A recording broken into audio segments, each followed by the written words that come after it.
Sejam absolutamente bem-vindas a mais um episódio da Tablecast. Meu nome é Evelyn Liu, tô aqui com o marido, host, Felipe Pássaro. Sejam muito bem-vindos. Amor, qual é o tema de hoje? Hoje a gente vai conversar sobre segundas chances e o quanto essas segundas chances podem ser importantes para a vida de uma pessoa, para a transformação de uma pessoa. E a gente trouxe uma pessoa com muita pele no jogo nisso aí, né, amorzão? Quem é essa pessoa? Flávia Maria da Silva. Ela comandou por quase 20 anos as finanças de uma quadrilha de traficantes em São Paulo. A virada na vida começou no presídio feminino Tremembé 2, onde cumpria a pena de 22 anos, mas ficou 11. É isso, né?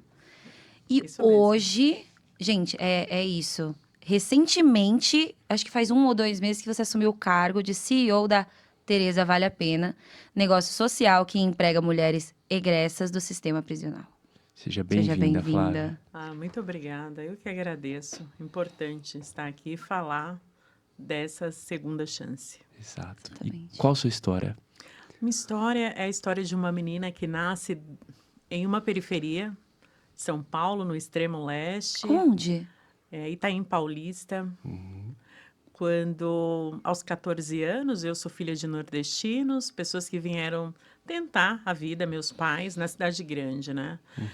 E aos 14 anos, eu morando dentro de uma comunidade com os meus pais e meus outros irmãos, família simples, mas com muita dignidade. Eu sempre pedia para os meus pais um chinelinho novo, que eu via as meninas na escola, uma mochilinha, porque eu era uma menina que ia com uma mochilinha de arroz, um saquinho de arroz, com os cadernos dentro e tudo que eu via de novidade na escola eu pedia para os meus pais, né? E minha mãe falava, não, filha, a gente não tem condições. Minha mãe do lar, meu pai auxiliar de serviços gerais. E nunca podia, né? A situação não era realmente, era uma situação de pobreza. E um caminho da escola, no caminho indo, eu conheço um rapaz. Esse rapaz fez umas perguntinhas, está indo para a escola, aquele papinho de quem encontra alguém no caminho da escola. E aí ele começou a me dar o que eu não tinha em casa, me deu um chinelinho bonito, falou, nossa, eu vou te presentear, eu aceitei. Chegava em casa com essas coisas e minha mãe leiga, minha mãe analfabeta, e minha mãe só falava, quem te deu isso? E eu falava, uma amiga. E aquele rapaz começou a me dar o que eu não tinha em casa, até mesmo levar para comer um hambúrguer, né? Que eu não tinha condições, uma pizza, o que era para uma menina, como eu, nossa, era muita coisa. E ali ele começa a me dar isso, um rapaz também que morava naquele mesmo lugar, mais velho que eu, 10 anos. É isso que eu ia perguntar. Eu tinha 14 anos e ele tinha 24 anos. E ali começa aquela amizade que se torna no namoro e é o primeiro homem que eu me relaciono com 14 anos. 15 anos, eu engravido desse homem. Aí, com 16 anos, eu me torno mãe. Mas quem era aquele homem, né? Por quem eu estava apaixonada. Aquele homem que me deu o que eu não tinha em casa, né? Te deslumbrou, né? Quem foi aquele homem que me deu o desejo mais... que era comer um hambúrguer, né? Que ali eu estava grávida, minha mãe e os meus pais não me aceitaram em casa naquela época e falou, olha... Quem é esse rapaz? Você vai ter que morar com ele, ele vai ter que assumir essa criança. E assim ele fez. Eu fui morar, imagina uma menina com 15 anos grávida, vai morar com um rapaz que conheceu no caminho da escola.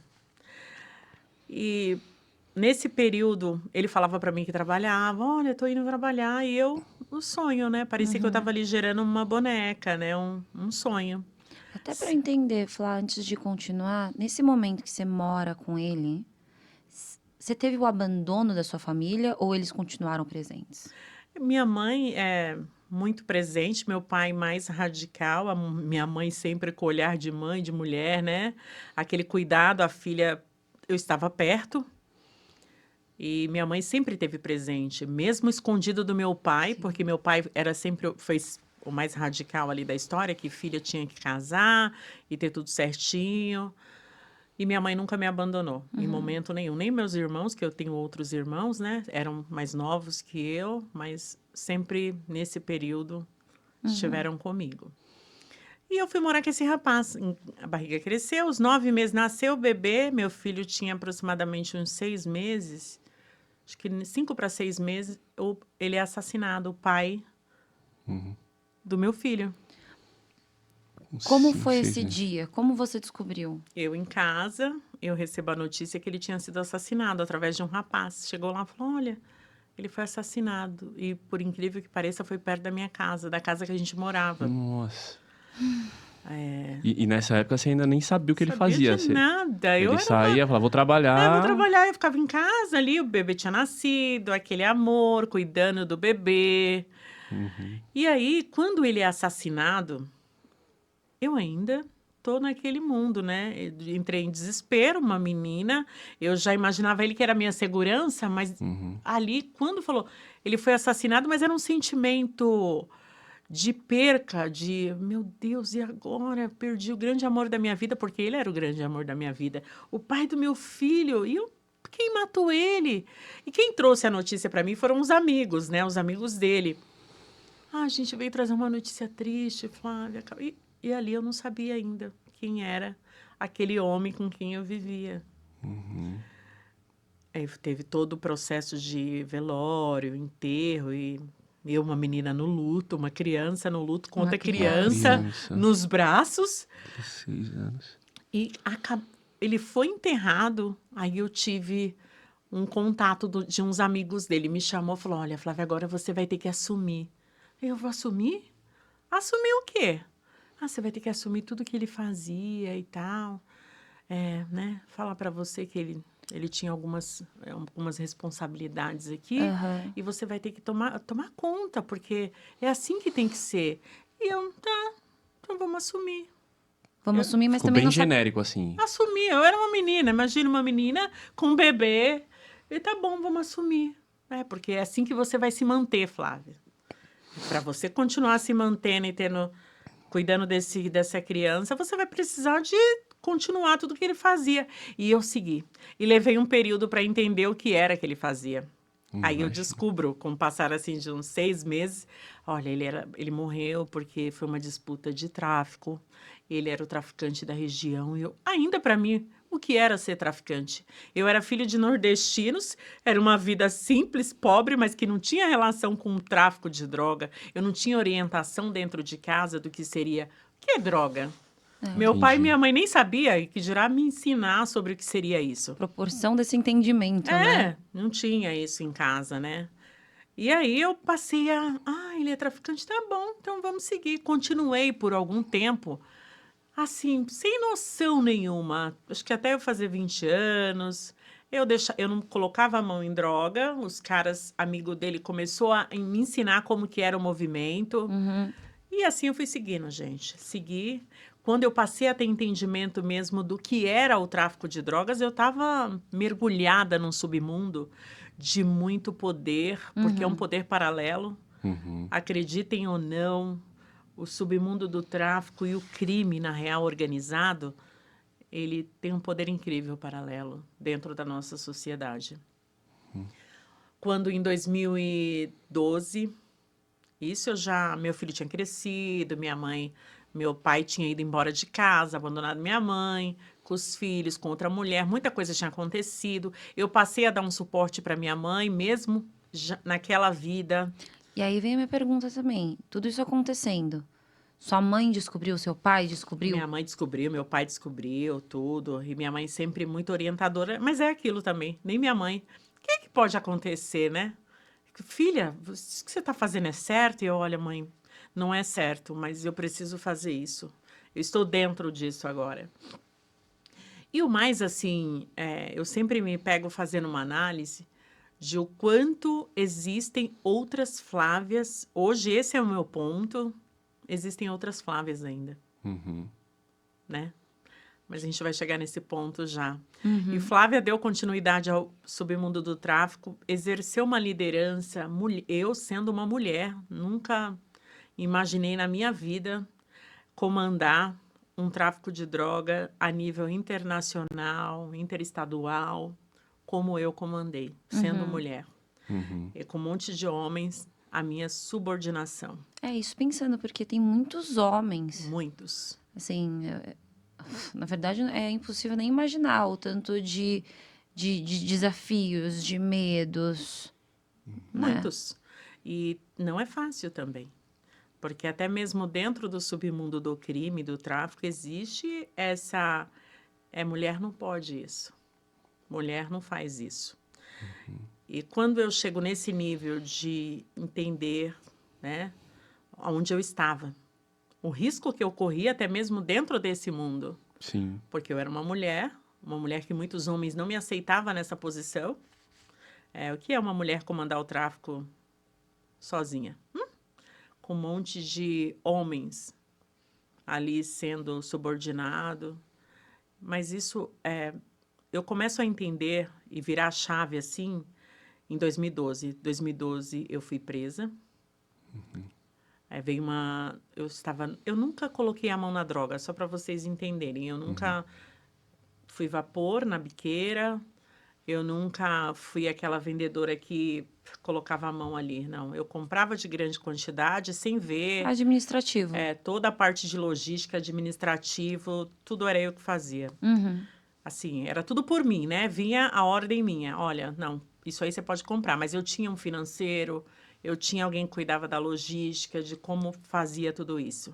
Uhum. Quando eu fui presa em 2012, aí em 2012 eu, através de uma interceptação telefônica, minha sentença vem através de uma interceptação, um grampo, como chamam, né? Um grampo. É uma interceptação telefônica da polícia, DENARC. Eu me deparei presa e fui sentenciada só pela interceptação e por tudo que eu fazia, por essa quantidade de subordinados e o quanto eu tinha de pessoas que eu exercia esse domínio, em uma sentença de 22 anos. O dia que você foi presa, você poderia trazer pra gente um tanto dos sentimentos? O sentimento da... O tráfico dá um poder, né, para a pessoa de viver bem, morar bem. Eu sempre digo que é difícil prender quem mora bem. Todos os processos que você olha, você vai ver como é a prisão. A polícia invadiu, meteu o pé na porta e entrou na casa do seu José, da Maria, né? Sempre em comunidade.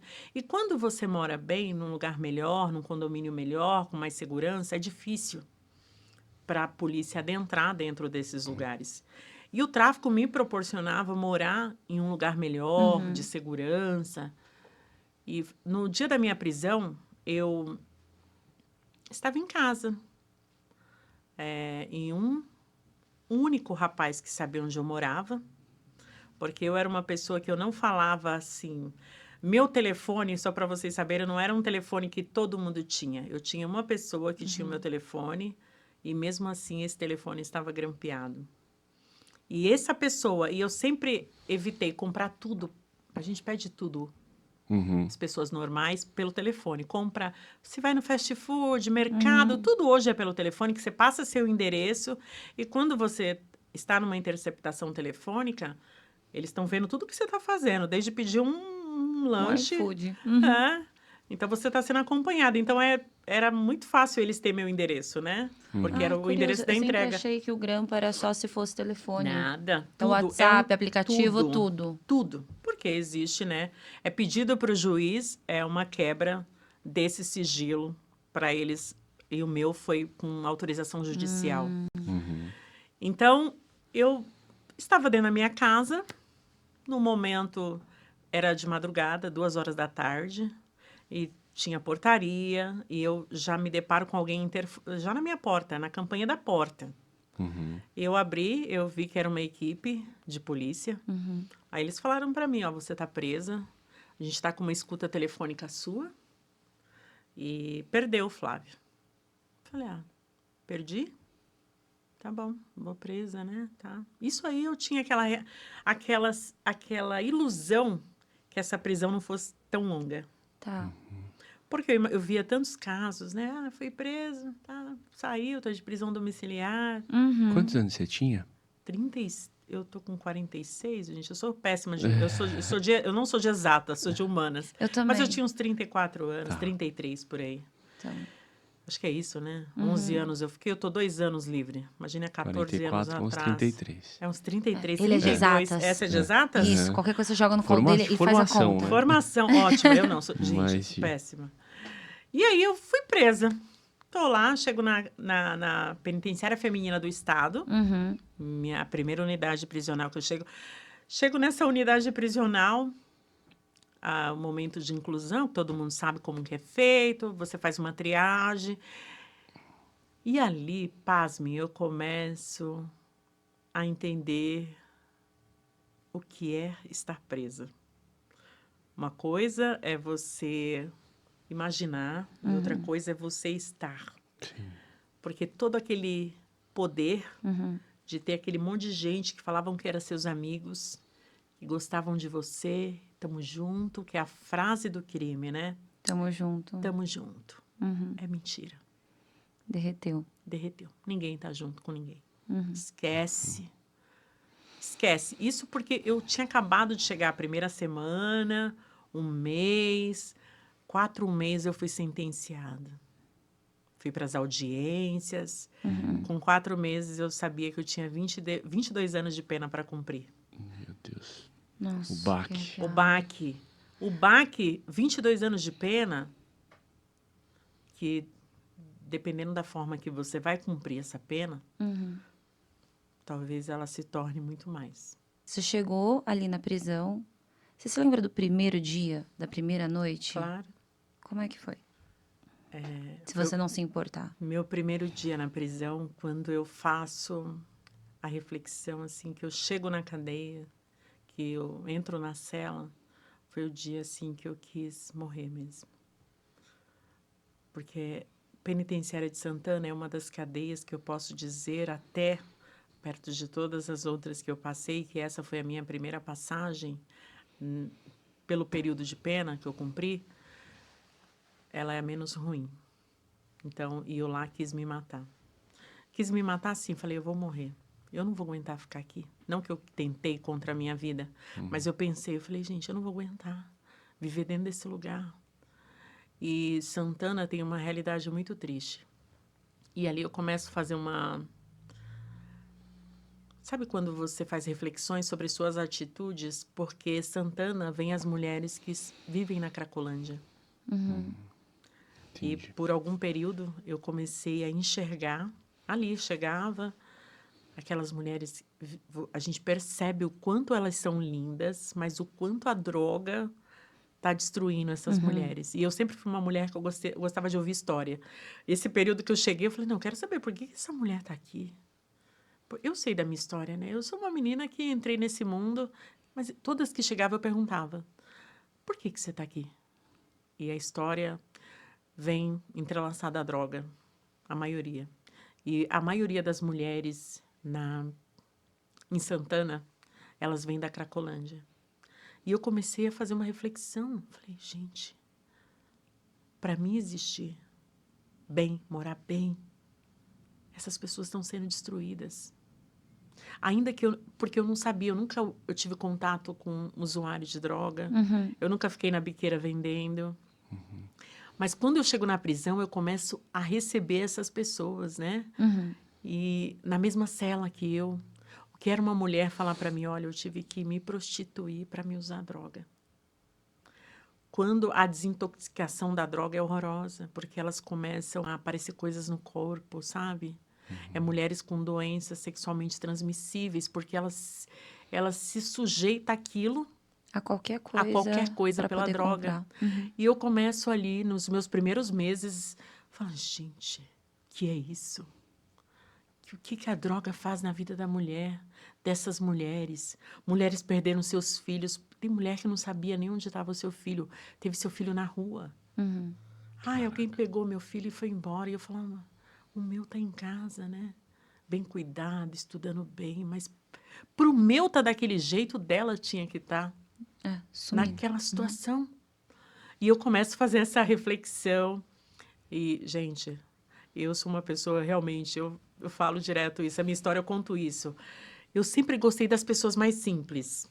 E essas mulheres chegavam na prisão, eu acolhia, eu queria estar com elas. Vinham cheias de piolhos, sofridas mesmo pela rua.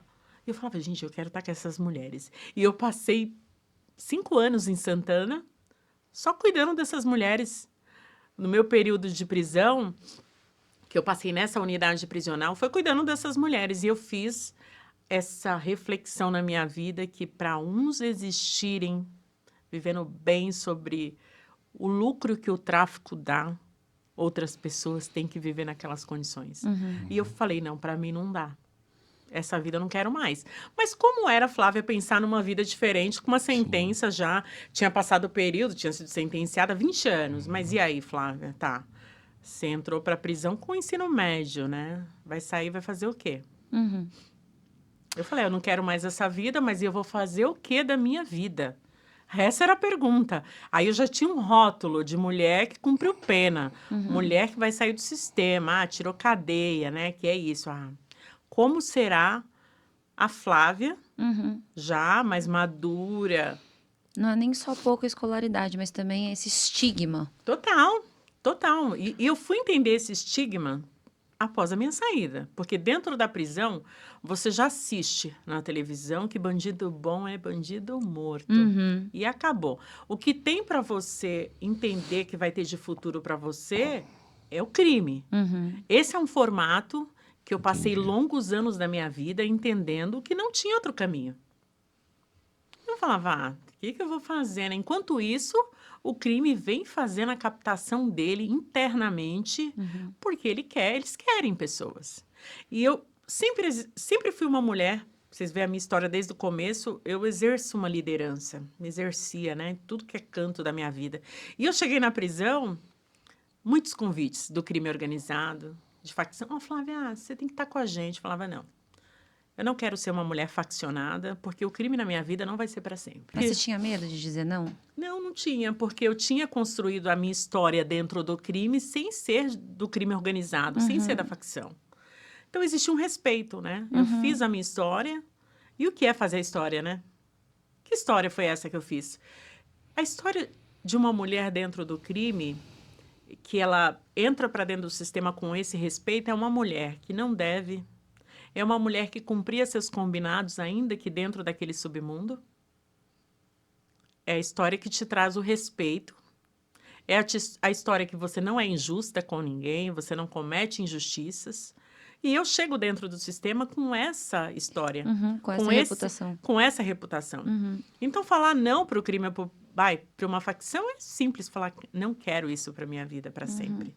Eu vou seguir o meu caminho aqui, não vou deixar de ainda como eu vivia dentro do sistema. Eu cheguei, uma mulher que não tinha passado pelo sistema carcerário, mas eu precisava entender o que o crime organizado dizia que era certo para me sobreviver dentro daquele lugar. E aí eu fui buscar entender o que é certo. Embora eu tinha homens que eram integrantes de facção, que eram subordinados a mim. Mas entender o que os caras pregavam como certo e errado dentro da prisão, eu precisava saber para não errar, né? Então, eu passei a entender o que eles pregavam como certo e como errado, para mim viver dentro daquele mundo. Mas a Flávia sempre buscou ler muito, eu fazia muita leitura na prisão, né? Eu falava, gente, eu preciso sair desse lugar, senão eu vi muitas colegas minhas enlouquecerem, tirarem suas próprias vidas. Porque é um lugar de abandono. É onde verdadeiramente você entende quem te ama de verdade. Só vai na porta da prisão quem ama. Quem não ama, não vai. E ainda falando de mulher, né? Presídio feminino. A gente tem, assim, claramente o abandono. Passa dia de visita na porta de um presídio feminino, principalmente do interior, por onde as unidades que eu passei depois de Santana, você não vê visita como na porta do presídio masculino. É exatamente isso que eu ia te perguntar. Se você sente que tem mais abandono de homens em relação às suas mulheres. Com certeza. Com certeza. Isso aí a gente tem dados já. A mulher só vai na porta o pai ou o filho. Raro, contado nos dedos, os maridos. Primeiro que o sistema descaracteriza você. Quando você chega dentro do sistema carcerário, você vai usar um uniforme que é para um corpo masculino, você não vai ter direito a um brilho labial, um shampoo para você lavar seu cabelo. Ele já faz... É todo esse formato. Primeiro que o homem, ele tá na rua, ele tá livre. Aí ele chega para fora todo o seu emocional que é destruído, mas você tá destruída por fora também. Desumaniza, né, uma pessoa. Desumaniza. É você não ter, às vezes... Como que é, né? Uma mulher passar 11 anos sem lavar o cabelo com shampoo. Eu passei, gente. É isso que eu ia perguntar. 11 anos. É só olhar o kit que o governo dá para um presídio feminino. Kit de higiene, que diz que a gente custa tão caro. Só olhar. 2 sabonetes, 2 papel higiênico, 2 absorventes da pior qualidade.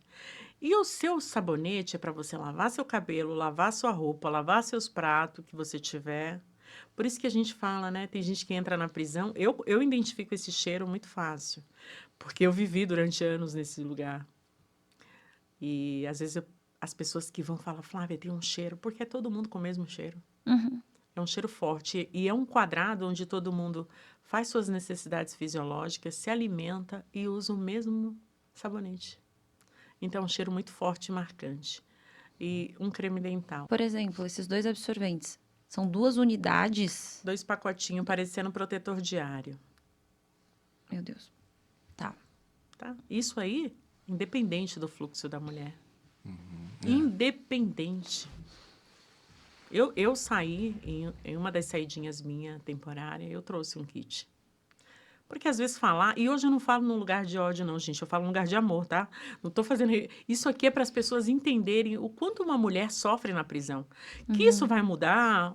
Sei lá. Eu desejo muito que mude. Eu tô te perguntando tanto exatamente para as pessoas entenderem que é um ser humano ali. Ser humano. Eu não deixei de ser mulher. Eu assistia a televisão, eu via vários movimentos feministas. Eu falava, gente, tá falando da mulher preta, que legal. Mas eu olhava do meu lado, tinha uma preta lá. Que a sua bandeira não lembrava que ela estava ali. Mulher gay, LGBTQIA+, a bandeira é forte. Mas eu tinha uma mulher gay do meu lado. Mas ninguém lembrava que ela estava lá. Eu não tinha deixado de ser mulher. Eu era mãe, eu era filha. Eu era mulher, gente. Mulher. E eu via todos esses movimentos e eu falava, ué, mas espera aí.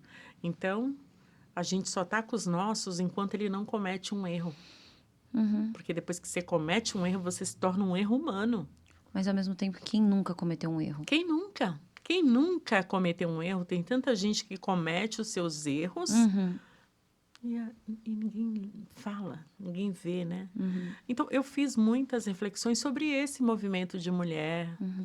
E dentro da prisão, quando a mulher sofre todo esse abandono, né? Todo esse abandono, ela sai destruída, gente. Por isso que eu falo, imagina como é uma mulher destruída fisicamente, emocionalmente, porque o parceiro abandonou, os filhos abandonou, filhos para o abrigo. Imagina, como é essa mulher ser inserida, né? É isso que eu me pergunto, eu me perguntava sempre. Eu sempre mergulhei na leitura, gostei muito de ler. Lia todos os livros de bibliotecas das unidades, que são pequenas. É isso que eu ia perguntar, tem bastante livros? Pouquíssimos livros. Eu mesmo ia sempre brigar. Eu falava, gente, eu quero o livro. Eu me tornei uma mulher liderança negativa, por quê? Eu queria o absorvente no dia, eu ia lá reclamar da comida, gente, que... Como vinha a alimentação, né, pra gente. Eu falava, senhor, é certo a gente comer essa comida? Eu passei a entender sobre leis, porque eu falei, não, eu preciso entender os meus direitos também, não preciso só entender o que o crime organizado faz aqui, mas eu preciso entender quais são os meus direitos e os meus deveres, para ver se eu estou executando perante a lei também.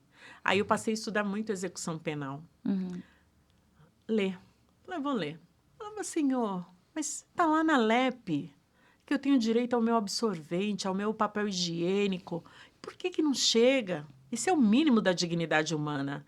Eu tenho direito ao meu uniforme, um colchão digno para me dormir, mas não tem. E eu me torno uma mulher liderança negativa por isso. Fui transferida para muitas unidades prisionais, gente. Saí de Santana, andei o sistema carcerário do estado de São Paulo, interior inteiro. E onde eu chegava, eu sofria. Ah, você é liderança?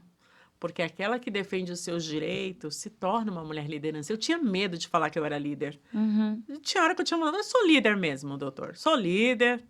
Porque é isso, se ser líder é defender os seus direitos, então tá, eu sou líder, porque eu defendo o meu e defendo daquela também que não consegue falar. Tem muita gente oprimida, medo, né? Chega, tem medo de falar. Tem mulheres, imagina uma menina com 18 anos, gente, chegar dentro do sistema carcerário bruto, dolorido. Por isso que eu falo, porque é você amontoar pessoas com várias culturas. Então, para uma menina, eu ficava olhando, chegava a 18 anos na prisão. Falava, gente, como ela tinha medo. Ela tinha medo de falar. E o que é uma mulher estar menstruada e não toda suja, mas ter medo de pedir o seu absorvente, né? E eu ia lá por ela. A mulher estava com fome. Falei, gente, meu Deus, e agora? A comida... Querida, essa comida está azeda. Ai, mas eu vou ficar com fome. Falava, não, vamos pedir. E eu me tornei essa mulher liderança negativa. Sofri muito por isso. Andei por muitas unidades prisionais, longe da minha família. Eu sofri muito, gente, nesses 11 anos, por defender essas causas. Uma pergunta, Flávia. Você comentou que quando você chegou lá e começou a ver as mulheres entrando, essa reflexão que você teve sobre o impacto que aquilo que você fazia ali atrás causava. Como foi o processo para você transformar isso dentro de você? Porque, assim, ao mesmo tempo que você foi inserida ali, sendo uma menina ainda, depois você passou, né, lá ter consciência sobre o impacto. Você sentia culpa? Como é que foi esse processo de se perdoar? Como é que foi isso, esse processo emocional? Eu acho que esse processo, Felipe, foi um processo muito real para mim, porque eu tinha o resultado todos os dias na minha frente, né? E eu me culpava, essa é a palavra. Eu me culpava por isso. Eu falava, gente, olha essa mulher, essa mulherada. E não era uma, não. Eu tô falando de estar na maior cadeia da América Latina com 3 mil mulheres e te dizer que 2 mil, a maioria é usuária de droga. E todos os dias eu via isso. Todos os dias. Todo dia a culpa batendo ali na minha porta. Falava, o que você fazia, né? E não foi fácil. É um período de muitas reflexões, porque tem muitas percas. Como é de sair, abandonar tudo, seus contatos, seu poder, né? Aquele nível de vida que você tinha, porque ainda dentro da prisão eu poderia comandar tudo que eu quisesse. E eu falava, não, mas peraí, gente, isso aqui não vai dar mais para mim. E eu fiz fiz muitas reuniões para chegar no nível de zerar o game, sem dever nada para ninguém, sair desse lugar, falar, olha, eu não quero mais isso para minha vida, não sei, não tinha compromisso com o crime organizado. O compromisso era comigo e com aqueles que trabalhavam para mim, sigam aí da forma que vocês quiserem.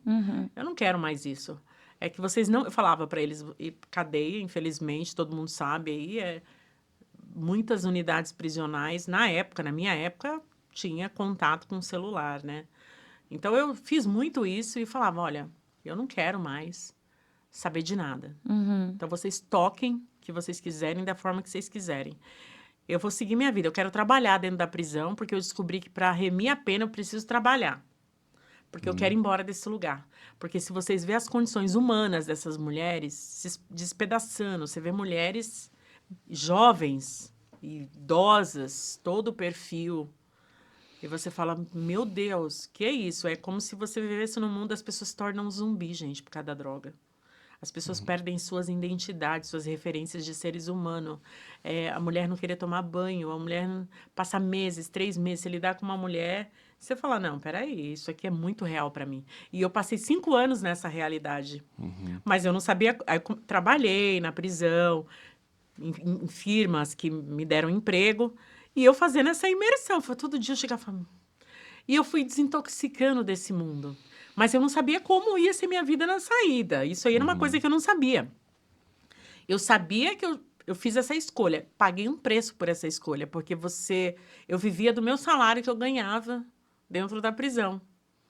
E eu tinha que mandar um dinheiro para o meu filho ainda. É isso que eu ia te perguntar, do seu filho. Pois é, com a Essa minha história mãe. toda. Minha mãe simples. O bem que eu conquistei, que eu pude deixar para minha família, foi uma casa própria, que isso eles não ficaram na rua, então não tinha aluguel, mas tinha que comer, é tirar filho de uma escola melhor para uma escola pública, é começar a viver. E foi isso.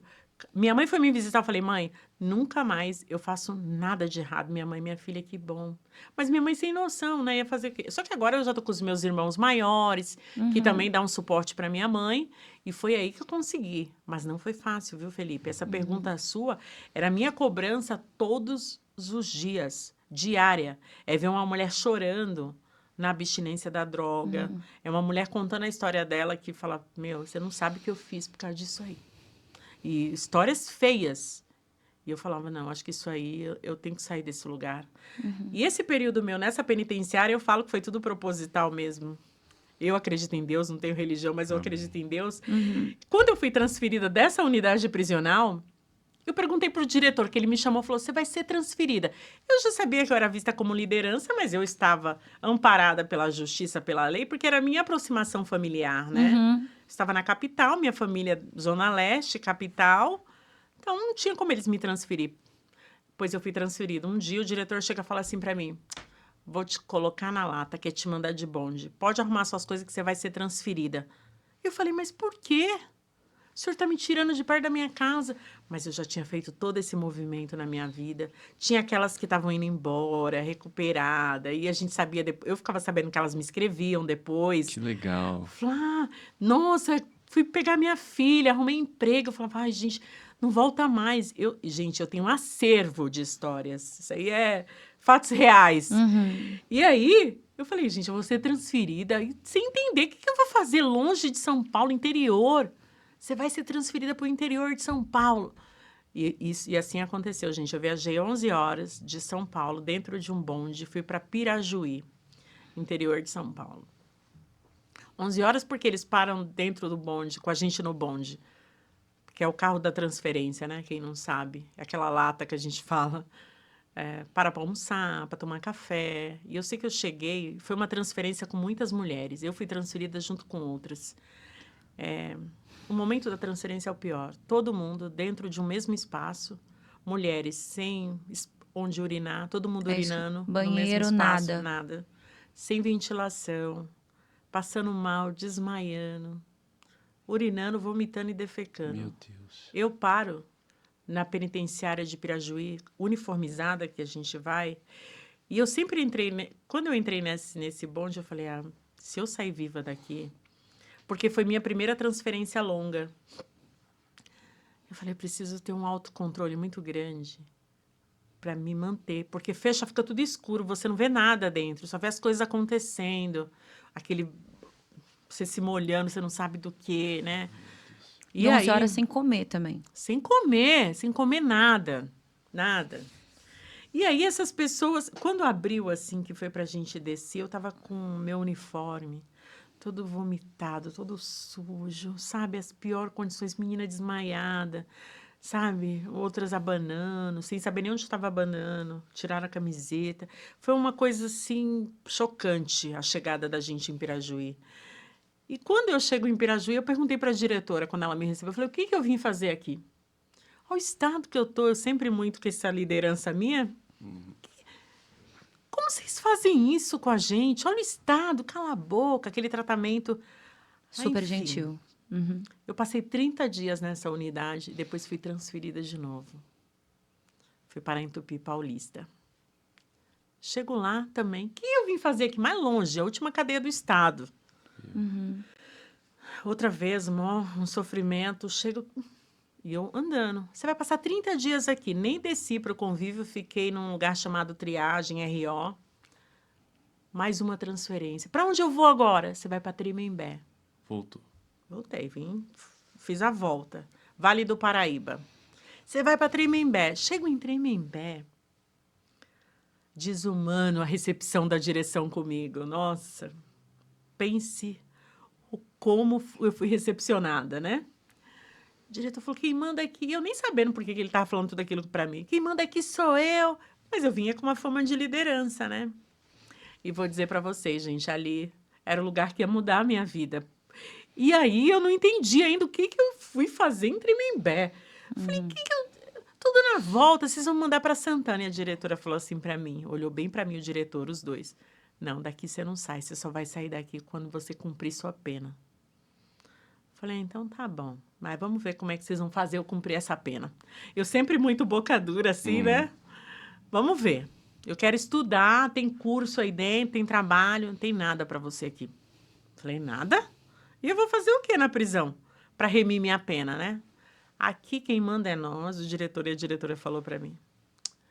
Então, você vai tirar sua cadeia. Quando for a hora que a gente vê que você está apta, você vai para um trabalho.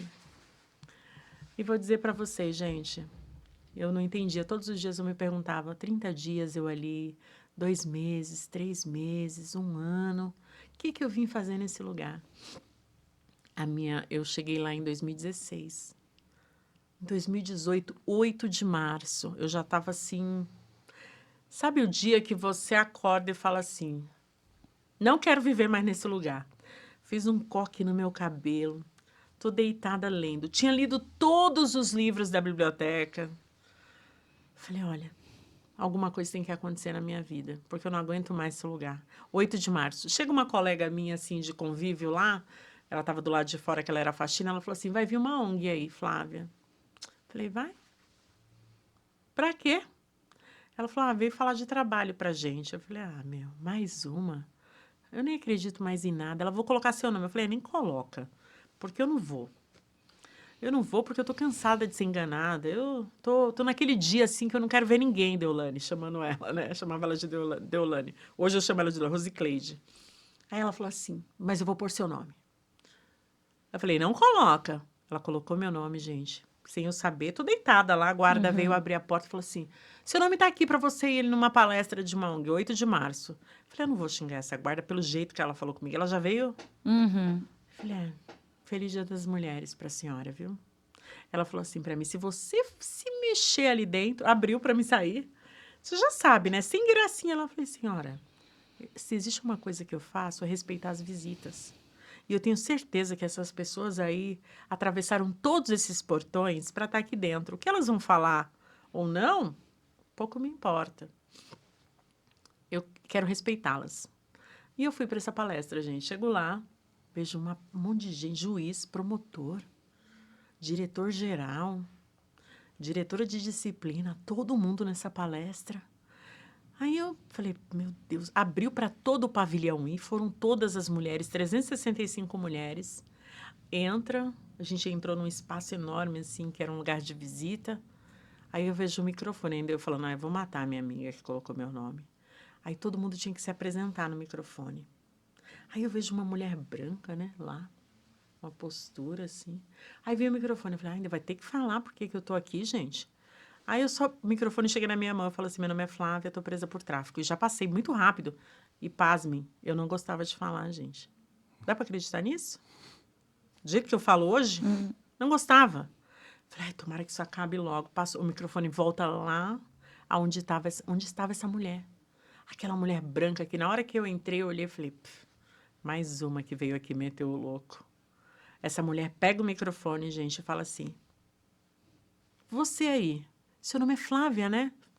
Tu me deu um susto. 300 e poucas mulheres. Seu nome é Flávia. As meninas, é você. Eu falei, não pode ser eu. É você. Fui lá. Você pode vir aqui? Imagine vir aqui, ela estava do lado da juíza de execução, do promotor, do diretor, todo mundo, e ela me chama lá, eu fui. Aí ela fala assim, seu nome marcou muito, Flávia, para mim, na hora que você falou. Eu falei, sério? Aí a diretora entra, ela fala assim, eu tenho uma pessoa que cuida do meu bem mais precioso em casa, que chama Flávia. Aí a diretora entra na frente dela e fala assim, esse é o pior monstro que eu tenho aqui, Patrícia.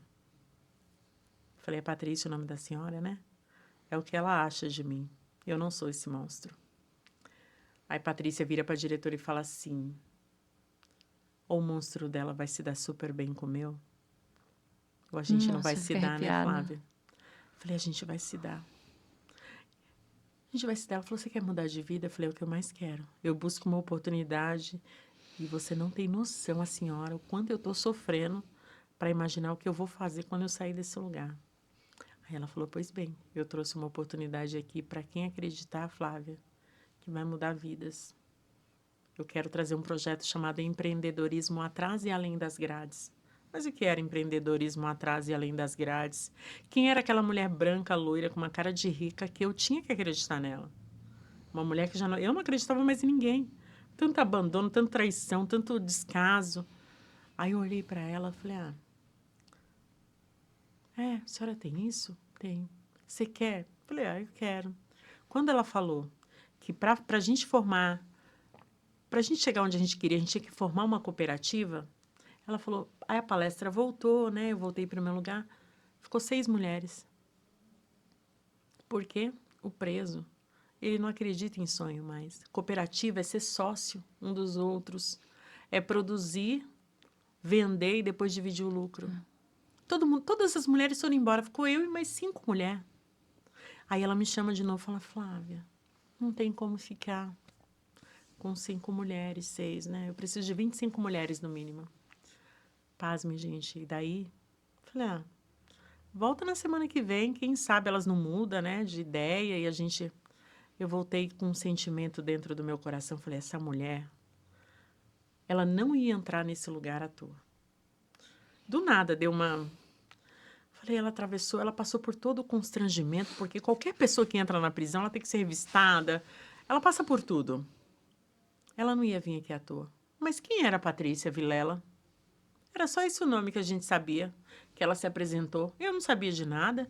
Quem era essa mulher? Gente, pasmem, passa-se o tempo. As guardas, todo mundo sabendo quem era a Patrícia, mas nós não. É uma mulher que veio dar uma oportunidade aqui dentro. E ali, gente, começa. Eu fui de cela em cela. Eu sei que eu consegui juntar 25 mulheres para a gente formar essa cooperativa. Na semana que ela voltou, na semana seguinte, eu estava com um time.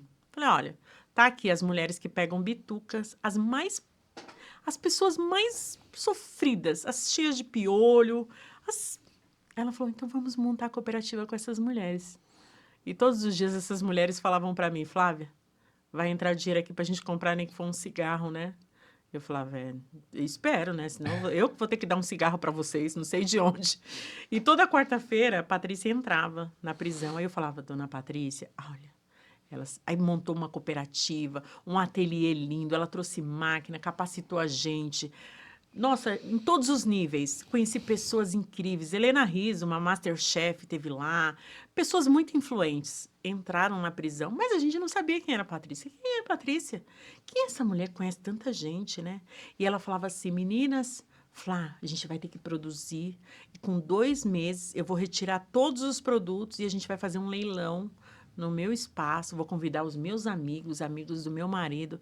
Enquanto isso, gente, eu não sabia nem pôr uma linha na agulha. Lembra da minha história lá? Eu era traficante de drogas. Mas o que era uma mulher fazer parte de uma cooperativa de costura, onde começava a nascer produtos. E toda quarta e quinta-feira, a Patrícia às vezes mudava, quarta ou era quinta, entrava lá e falava assim, esses produtos precisam ter marca. O que vocês falam aqui? Mas o que era falar para uma mulher branca, né, privilegiada, é visível, né? Qual era a gíria de dentro da cadeia, né? Eu quero que vocês anotem qual que é o que vocês falam todos os dias aqui. Eu falei, meu Deus, se a gente contar para ela, nunca mais volta. Mas tudo bem. Patrícia, a gente só pensa em fugir daqui. Aí ela, fugir? Fugir como? A gente falou fazendo uma Tereza. Amarrando um lençol no outro e jogando na muralha. Aí ela, tá aí. Essa vai ser a marca dos produtos de vocês, Tereza. O logo, uma corda. E vale a pena com duplo significado. Vale a pena acreditar nessa Tereza e valeu a pena a cumprida e ter fugido com essa Tereza, essa fuga legítima de dentro do sistema carcerário. Nasce a marca dos nossos produtos Tereza. 2 meses de produtos desenvolvidos, gente, pasmem, tudo torto, ninguém sabia fazer nada. Só as mulheres querendo cigarro. Flávia, vai ter cigarro, né? Vai. Quando Patrícia retira todos esses produtos de dentro da prisão, eu me tornei a presidente dessa cooperativa na época. Patrícia veio fazer o leilão. O pessoal da unidade prisional todo veio, né? E a gente só ouvindo os bastidores, porque a gente não tinha informação por nada, por nenhum veículo na época. Aí Patrícia volta na outra semana, fala, meninas, e as mulheres falando assim, Flávia, será que vendeu para os amigos dela? Eu falei, ou ela vendeu, ou ela arrumou um monte de inimigo, ninguém vai ser mais amigo dela quando ela apresentar de onde vem, porque existe o preconceito, né? O que é furar uma bolha na sociedade, né? Fala, olha, esse é um produto feito dentro do sistema carcerário, por pessoas que cometeram crimes. Na outra semana, a Patrícia vem e fala, meninas, o leilão foi abençoado e a gente lá tudo já esperando, né? E as meninas, ela gera uma renda de R$172 mil. As meninas, R$172? Flávia, peraí, vamos lá. Dona Patrícia, quanto? Ela, R$172 mil.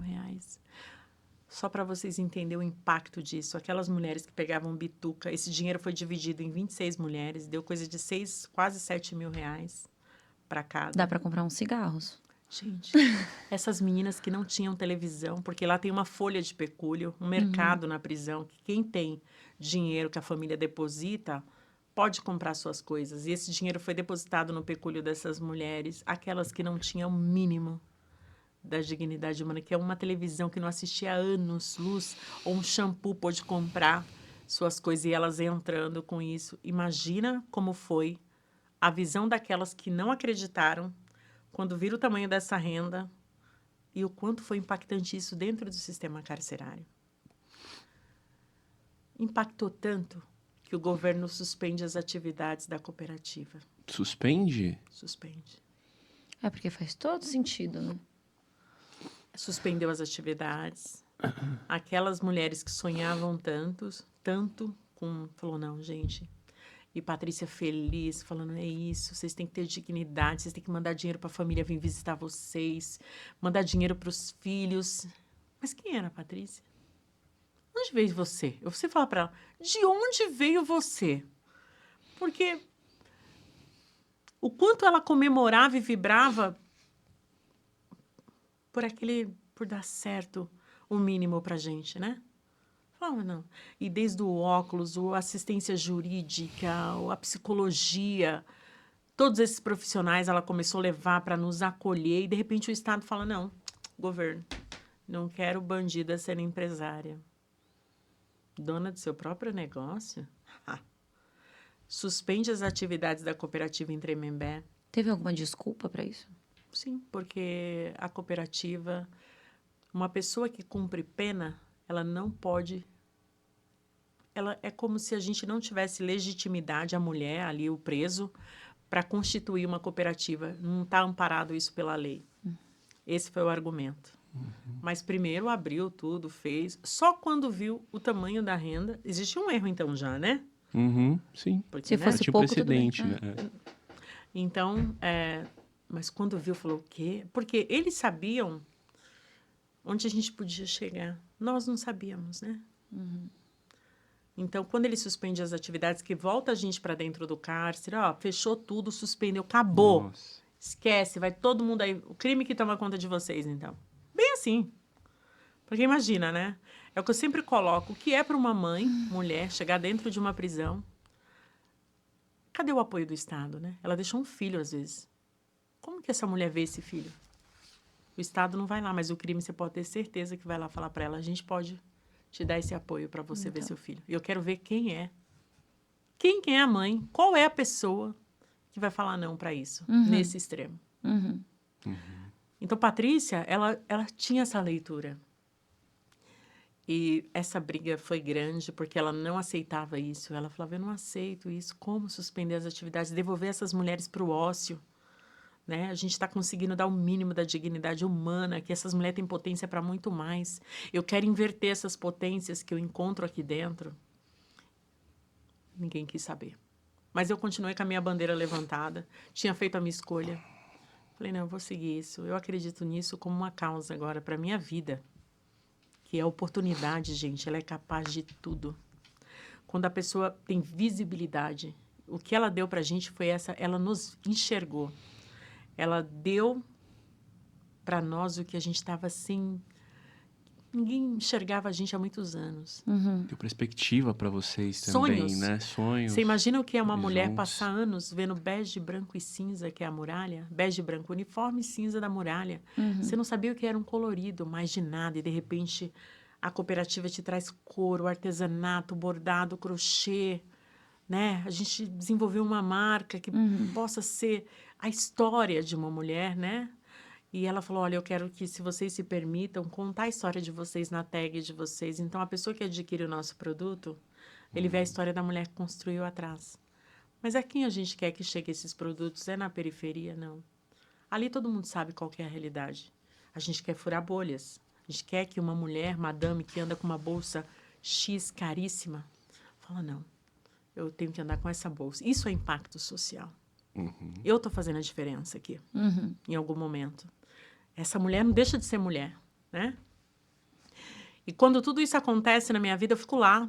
Isso aconteceu em 2019, 2018 eu conheço, passo um ano na cooperativa, 2019 suspende as atividades e eu continuo lá, com a minha bandeira levantada, falando, gente, não vamos desistir. Mas existiam muitas represárias. Umas foram transferidas, foram para outras unidades, e a gente acabou se perdendo.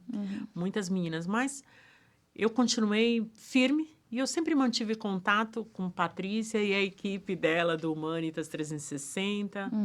Mandava carta. E eu falei, não posso. Ela não pode esquecer de mim, eu também não vou esquecer dela. E assim ela fez, gente. Ela não esqueceu de mim um momento também.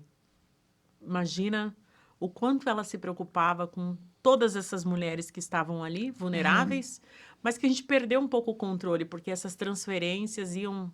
A gente não sabia, mas a gente resolveu, falamos, Flávia, não vai ser no formato cooperativa mais, mas vamos transformar a Tereza num negócio social. Tereza de marca se transforma numa empresa social para dar empregabilidade para essas mulheres. Flávia saiu da prisão, procurou a gente tem um caminho para dar. E eu não poderia, gente, fazer diferente. Tudo que fizeram na minha vida, hoje eu não posso ouvir falar de uma mulher egressa ou uma mulher que está cumprindo pena, está numa situação difícil, está numa situação de vulnerabilidade, saiu egressa do sistema prisional, eu quero absolver. Agora eu também quero saber quem é essa Patrícia. Começa por aí. Mas eu vejo as pessoas, elas lavam as mãos por tão pouco. Ah, ali na rua eu dei R$5, já lavei as minhas mãos. As pessoas lavam as mãos por tão pouco. O que a Patrícia já tinha feito já tinha sido, assim, enorme. Então, qualquer um entenderia de que ela tinha esquecido de vocês. Ah, eu tentei, super tentei, fiz algo, mas não deu. Pronto, acabou. Ela não ter desistido, ainda mantido contato, que é... E não desiste até hoje. Patrícia Vilela Marino, uma empresária. Facilmente você descobrir assim, a história de vida dessa mulher. Ela teria... Eu falo para ela sempre isso. Você poderia fazer um trabalho... Por que esse lugar? Eu me pego perguntando para ela. Porque as pessoas vão para os lugares mais fáceis. Não que não precise, precisa. Um orfanato precisa, um lar de idosos precisa. Aí ela fala, Flávia, eu quero entrar num lugar adverso, onde as pessoas realmente não querem ir. Eu preciso estar. Isso para mim é uma causa de vida. Eu tenho um olhar que eu posso... enquanto cidadã, pessoa civil, fazer. Então, se eu posso, eu vou fazer. E eu quero fazer por todas essas mulheres. Então, Patrícia, todos os obstáculos, acho que fortalece mais a luta dela, né? Porque Patrícia fala em lugares como Brasília, para 3 poderes, né? Às vezes ela fala... Eu já fui para Brasília, gente, falar. E assim, é igual ela fala. A sua fala tem uma legitimidade que não é minha. Você sabe de onde você veio. Você sabe o que você passou. Eu sei contar a história de tudo isso, mas a experiência, a vivência e a legitimidade é sua. É dessas mulheres, porque eu não tenho esse lugar de fala. E quando ela me leva para Brasília, pasmem, gente, eu nunca pensei em falar com ministros, com ministra... Pessoas que eu tanto escrevi na prisão, pedindo perdão de pena, benefício, olha, manda para a ministra fulana. E eu escrevia. E eu tive próximo dessas pessoas para falar. que, gente, o sistema carcerário só existe uma forma de combater o crime, não é construindo cadeia, é dando oportunidade. Se hoje eu incluo, hoje eu tenho 11 mulheres, né, na Tereza. Tereza vale a pena. Eu tenho uma fala, o crime perdeu. Uhum. Então eu consigo apresentar claramente, com resultados palpáveis. É só ir lá na Tereza que você vai ver o quanto, quando você inclui, traz de volta, insere, dá oportunidade, Sim. essa pessoa, ela não vai para aquele caminho. Uhum. A gente resgata e pode falar para o crime, perdeu. A gente fala, né? O que eles falam. Mas perdeu. E quando eu falo, toda vez que eu tenho essas Terezas lá, que cada uma conta os seus sonhos para mim, né? Todos os dias eu chego lá, galera, mulherada, imagina uma... Eu me torno a CEO do negócio social Tereza em janeiro. Uhum. Janeiro, 25. Janeiro de 25. Eu saio da prisão 20. em 24, 23 eu saio, fevereiro de 23. E fui para o Instituto Humanitas 360. A Patrícia falou, vou deixar você dentro da instituição. Imagine uma mulher que não sabia de tecnologia, nada. Imagine, que era para uma Flávia, 11 anos, mexer no computador, né? E como que era ser inserido? Como que era? Ela me deixou um período nesse onboard, entendendo que é uma organização nesse nível. Em janeiro, quando eu assumo, imagine o que é para essas mulheres, a potência que a gente... Aonde uma mulher egressa pode chegar? Uma mulher que... Eu já estive com um príncipe, 2 anos e pouco livre. Eu já sentei com príncipes, com executivos nos níveis que nem eu, nos meus sonhos mais loucos, eu imaginei um dia sentar e participar de reuniões. O quanto a gente pode. Todos os dias eu chego para elas. Essa empresa é gerida por mulheres egressas. Somos potências. Lá, quando chega um empresário, que ele fala, o que vocês precisam? A gente precisa de produção aqui dentro, para gerar renda, para fazer receita, porque a gente tem uma equipe qualificada, uma gestão incrível, todos os setores andando. E assim, num nível de excelência, que eu falo, gente... Só quem está dentro aqui mesmo no dia a dia fala, mas essas mulheres são demais. E quando elas trazem os sonhos delas para mim, né? Flávia, me matriculei na faculdade. Eu falo, meu, isso é máximo. Isso é o máximo. É uma mulher falar assim, olha, eu estou fazendo um serviço social. Ah, eu estou fazendo um designer de moda. Olha, eu consigo, com esse trabalho digno, eu consigo... Ah, uma falou, ai... Tirei minha habilitação esses dias, comprei um carro parcelado. Mas que lindo poder apresentar para outras mulheres que vivem dentro do sistema carcerário, que tem um caminho, gente. Não precisa... Gente, existe um caminho. Só que para isso a sociedade precisa apoiar. Tem que ter outras, Patrícia, Sim. Vilela, Marino. Não dá para ser uma. Uma fez esse movimento. E as outras que precisam nascer, aparecer... E vir somar com a gente para isso. Hoje eu tenho 11. O sonho ideal para mim é muitas mulheres, né? Eu não consigo nem mensurar. Minha receita, eu não consigo manter trazendo mais, né? A gente precisa vender muito. Produzir, a gente produz bem, mas vender bastante. E vender Tereza não é fácil. Vender um produto Tereza... Então, isso que eu ia te perguntar. Como que a gente... compra um Tereza? Tereza, a gente tem um site que vende. Hoje eu tenho uma pessoa do meu comercial, que ela é maravilhosa, chama Maria Clara. Mas Tereza hoje tem um forte no B2B, que são as empresas. Tá. Que, um exemplo, pedem... Uma empresa, vou falar SEB, dá um nome assim, só para vocês terem. Pede brindes corporativos. Tá. A Jogê já fez com a gente brindes corporativos. Aí ela fala, olha, eu quero X necessaire, que esse é um volume maior quando a gente atende as empresas, que gera uma receita maior. Tá. Porque o B2C, que é a venda para o consumidor final, não vende tanto, né? A gente não consegue manter com isso. Mas a gente faz eventos, a gente participa de eventos, eu vou em eventos grandes, a gente consegue... vender nos eventos. E eu tenho um parceiro, que é a família, um fundo chamado Fundo PDR, que é um fundo familiar vindo de Patrícia, que consegue dar um suporte financeiro para a gente, pelo menos, ainda que um mês não venda, mas a gente tem esse suporte para pagar as despesas. E despesas são folhas de pagamento, porque hoje eu tenho todas as mulheres lá registradas. Então, né, a gente tem impostos, muita coisa a ser paga. Matéria-prima. Matéria-prima, insumo, tudo isso é comprado. Hoje a gente trabalha também com uma onda que é forte do upcycling, então vem muita coisa.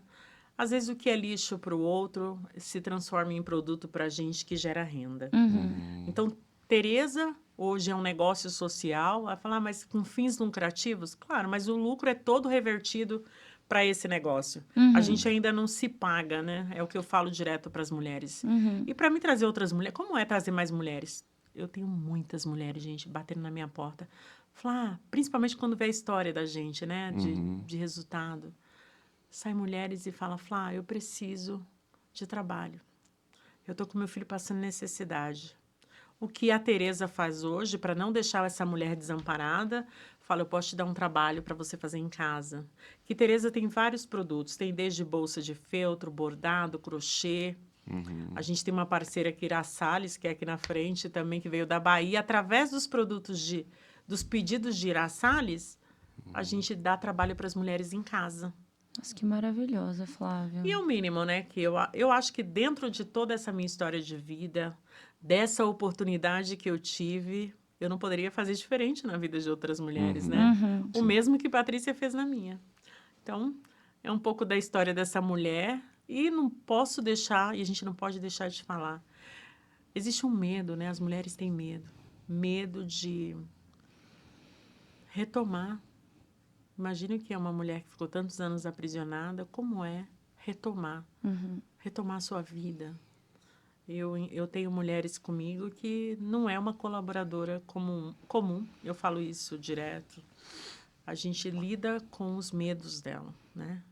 É saber como fala com ela, é fazer com que ela entenda que ela se pertence a esse lugar, que é a sociedade, né? É, isso me lembra... Que história, né? Muita história. Longa, né? Não, mas Foi incrível. demais. Não, Impactou incrível. vários momentos aqui, o olho encheu de lágrima. Gente, eu choro com a minha história todos os dias, tá? Eu falo direto isso. Eu vou em lugares que falo, gente, por que eu tô chorando? E não é, é lugar de amor mesmo. Aí fala, caramba, a gente pode tanta coisa, né? Passamos, olha a resiliência de uma mulher que passa tanta coisa e ela consegue. E é você é a isso. prova viva de que a gente pode viver várias vidas em uma. Ah, com certeza, não tenho dúvida disso, eu não tenho dúvida, não tenho dúvida. E eu falo que essas conexões faz todo sentido para a vida, no individual da gente mesmo. Mas peraí, sou tão feliz, né? Porque quando você ouve uma mulher, fala, meu Deus, nesse exato momento que estamos aqui, tem uma mulher sofrendo tudo isso que eu sofri, né? Imagina como eu fico, às vezes eu tô sentada lá, eu falo, meu Deus, olha que privilégio. A gente não tem noção, né? Não tem. A gente toma tudo Nesse exato garantido. momento. E eu criei um projeto chamado Saidinha Temporária. Só para vocês saberem. Eu sou estudante de Direito, comecei minha faculdade dentro da prisão, tá? Esqueci de dar esse... Meu primeiro dia de tornozeleira eletrônica numa sala com 100 alunos. Surreal, gente. E a diretora falou, você não vai de calça flare, que é a calça...